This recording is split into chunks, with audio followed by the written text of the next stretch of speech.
One final word about the anti-cancer drugs here. Many of them today are called monoclonal antibodies, and any drug that ends in MAB is a monoclonal antibody and is a biological, and they are usually very, very specific to a given type of drug. The next category is antiparasitics, and these are ones that work on worms that you get into your body, or protozoas that you get into your body, antimalarials, so those type of drugs right there. Next one is anti-Parkinson's. This again is a fairly is a newer area. These are catechol O-methyltransferase inhibitors, dopamine antagonists, dopamine precursors, monoamine oxidase, B inhibitors. So there's different ways that they're trying to solve this sort of a problem. There was a lot of individuals who have been exposed to different nerve agents who develop Parkinson's-like symptoms, and so there's quite a few people that they have in this that need treatment for this. Next one is a very large area. These are the antipsychotics. This is those patients who are on the lithium and all other things as well, all fall into this category. The antivirals. Many of these are biological agents too. The anti-hepatitis agents, anti-herpetic agents, the anti-human immunodeficiency virus fusion inhibitors, protease inhibitors, transcriptase inhibitors, as well as the anti-influenza agents. Anxiolytics, okay, this is your antidepressants and your bipolar agents. Those occur in this area right here. Blood glucose regulators, these are your anti-diabetic agents, and those many of those are in the area of insulin. There are other ones that are smaller dipeptides and smaller things that are used to help control type 2 diabetes. The next one is blood products and modifiers, okay? This is where you get those that are the factor factor 10X, factor 10A inhibitors, and low molecular weight heparins are used for the blood product modifiers. Or you also have blood colony formation products that are very useful in surgical techniques, where you have your erythropoietins and your colony stimulating factors. Then you go to the other side where you have your coagulating agents, and these are protease inhibitors, and then you have platelet aggregation inhibitors as well. All of those are in this category right here. Cardiovascular agents. This is a very, very large area, as one would expect when you have cardiovascular disease as one of the major causes. Stroke and heart attacks are major causes of death in individuals in this country. So anything you can do to control hypertension or the function of the heart belongs in this area. You have your alpha adrenergic agents, your antiarrhythmics, your beta blocking agents, your calcium channel blockers, your ACE inhibitors, the angiotensin converting enzyme inhibitors. That's ACE, what ACE stands for. Your diuretics, your ones that to lower your lipids, they're called the dyslipidemics. The renin, angiotensin, aldosterone, and system inhibitors, renin, angiotensin, aldosterone system inhibitors, and of course your vasodilators. All belong as part of your cardiovascular agents. Central nervous system. Okay, here you're trying to control pain. These are your amphetamines for ADHD and your non-amphetamines for ADHD. Your dermatological agents, almost your anti-acne, your antipyretic, anti-inflammatory, caustic agents, emollients, ones for genital warts, non-melanoma skin cancer agents, photochemistry, psoriasis, wound care. All of those are dermatological agents. Enzyme replacement, this right here is strictly a biological one. This is when you have something like a Gaucher's disease or Fabry disease or Hunter's syndrome. These are very specific enzymes that are provided to people to replace ones that their body can't manufacture. GI agents, these are antispasmodics. In other words, you for the histamines, irritable bowel syndromes, proton pump inhibitors.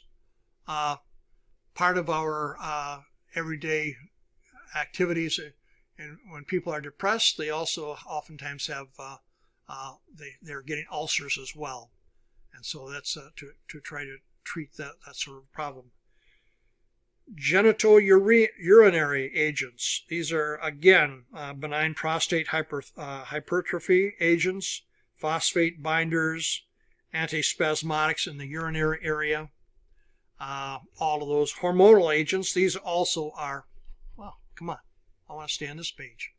Hormonal agents are also ones that either increase or reduce different ones. You have stimulant, replacement, modifying, or suppressants. And you have them for the pituitary gland, the prostaglandins, the sex hormones, the adrenal glands, the thyroid, and the parathyroid. All of those have different hormonal agents associated with them. Immunological agents, these are your stimulants such as your vaccines, your immune suppressants like the tumor necrosis factor inhibitors, the passive immunization agents, that's the immunoglobulins, the immunomodulators, these are your interferon and all those agents that you have for those. Inflammatory bowel disease. Here you have salicylates, sulfonamides, and glucocorticoids. Metabolic bone disease. Okay, these are your bisphosphonates, calcium-regulated hormones, parathyroid hormone, vitamin D-related analogs for all to handle those. Ophthalmic agents. Most of the things that you've had in some of these other areas, you can apply them to the eye for either an infection or for an inflammation or something like that. Respiratory tract. These are antihistamines, anti-inflammatories, anti-leukotrienes, bronchodilators, and to get my tongue straightened out, mast cell stabilizers, and pulmonary antihypertensives. Okay, all those are part of your respiratory tract agents to handling allergy problems or any breathing disorder. Therapeutic nutrients, minerals, and vitamins. These are your electrolytes that are used, as well as the different supplements, the dextrose solutions you have in the library, that you have in the hospital, also fall into this category right here. So pharmaceuticals are split into those requiring a prescription. Those are called branded by a licensed, so their prescription, it must be written by a licensed medical professional. To those which a patient can purchase without a prescription, those are over-the-counter OTC. The OTC was about 1/4, 125 billion of the prescription market in 2018. So it's still, it's still a pretty good sized number. And so the OTC are called generics. The prescription market is branded and generics, okay? Branded means it's still under a patent. Generics, the patent is expired. So you have prescription and OTC, and the prescription is broken down into separate areas. Now, in 2005, 40% of the pharmaceutical market were brand name patented drugs, and 50% were generic. By 2018, only 10% of the pharmaceutical market was brand name, 85% was generic. Why this big drop? The big drop occurred in 2008 and 2010, when a lot of the pharmaceutical companies in the United States here finally fell under the Obamacare and restarted, and you didn't see quite the drug development, the new drug discovery that you had prior to that. The great increase in the pharmaceutical market has been due to the high prices associated with biopharmaceuticals, which make up the majority of the top-selling drugs. In 2018, only 8 of the top 20 pharmaceuticals were small molecules. In 2013, it was more than half of the top 20. So, the most prescribed pharmaceuticals in 2018, in other words, this is the ones for the most prescriptions that were written. These are not necessarily the ones that have the highest dollar value, because certain ones with high dollar volume are the biologicals, which are given in the hospital and not just written a script by the doctor. So Synthroid was the one with the most scripts written, and that's levothyroxine, and that's for an underactive thyroid condition. Crestor, this is one of the statin drugs for cholesterol lowering.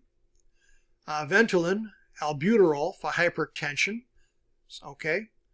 Nexium, for which is a variation of omeprazole for anti-anxiety.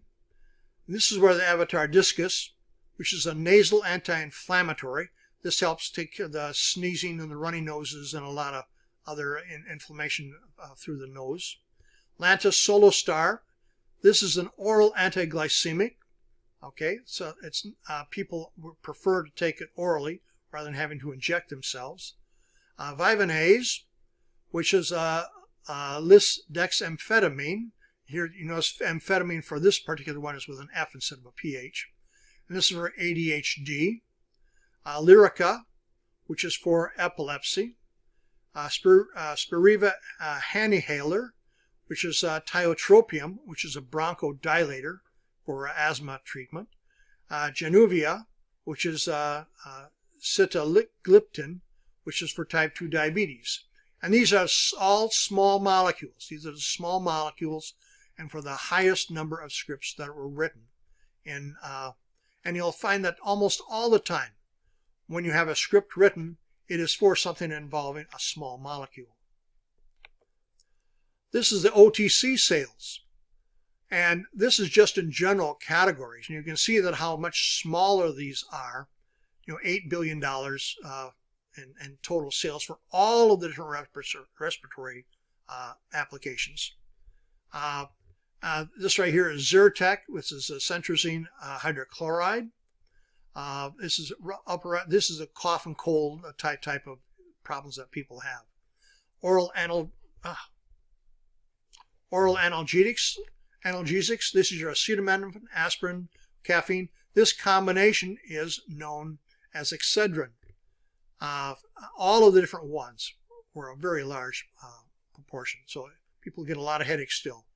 Heartburn, upset stomachs. Okay, this is your famotidine for Pepcid, Pepto-Bismol, antiperspirants, aluminum chlorohydrate. That's a chemical as well. That is an OTC. Toothpaste, stannous fluoride. Of course, there's other things that go in the toothpaste as well. I mean, you can have, if you have something for a whitener, that's usually a hydrogen peroxide. If it's got for plaque removal, then it's calcium carbonates in there as well. And then if it's for sensitive teeth, usually it's potassium nitrate, which helps block the pain. So toothpaste, this right here is just for the dental caries, but you have all the other ones that are for the other uses. So when you see labeled with different things, it means that there's other combinations of chemicals in there. Oral antiseptics, this is usually hydrogen peroxide or menthol of some sort. Laxatives, magnesium hydroxide, this is your Maalox. Colace, which is docusate sodium. Lip and oral treatments, this is your acyclovir and fluconazole, essentially something that treats a fungus, right? But that's what they use there. And we'll stop there and continue on for the last section.